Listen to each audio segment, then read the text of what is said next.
আরে ইয়ার 2-3 দিন ভিডিও দেয়নি বলে কি ভুলে টুলে গেছো? এরকম করলে কি করে হবে? তো যাই হোক, আজকে ছিল আমাদের এই বড় ঠাকুর পুজো। তো সকাল সকাল আমি একটু চা খেয়ে নিয়েছিলাম, আর দেখতে পাচ্ছ 8:03, আর এই আকাশটা কী সুন্দর লাগছে। অ্যাকচুয়ালি সত্যি বলতে বৃষ্টির সময়টা আর এই নীল রঙের আকাশটা আমার খুব প্রিয়। তো তারপরে চলে এলাম বাজারে কিছু ফল ফুল মানে পুজোর জন্য যা লাগবে তা কিনতে। তারপরে দেখতেই পাচ্ছ আমার মায়ের মুখটা, আমার মা কী খুশি বাবা গো। তো যাই হোক, তারপর বাড়িতে এসে একটু নকশামা মারছিলাম। হ্যাঁ, আমি একটু নকশামা বেশিই মারি। তো যাই হোক, তারপরে স্নান করে চলে এসেছিলাম, আর আমাকে একটু কেমন কেমন লাগছে। তো যাই হোক, স্নান করে এসে আলতা পরে নিয়েছিলাম, আর তারপরে কোনো কাজ ছিল না বলে ঘুমিয়ে পড়েছিলাম। তারপরে বিকেলবেলা উঠে শাড়ি, হ্যাঁ এটা আমি পরতে পারি না, আমাকে পরিয়ে দিতে হয় এখনও।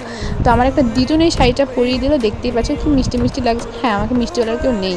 তো যাই হোক, তারপরে বড় ঠাকুর পুজো বসলো, তারপরে বড় ঠাকুর পুজো শেষও হলো, যদি আমি সব ক্লিপস নিতে পারিনি। তারপর সবাইকে প্রসাদ দিলাম, আর এই ছিল আজকের ব্লগ।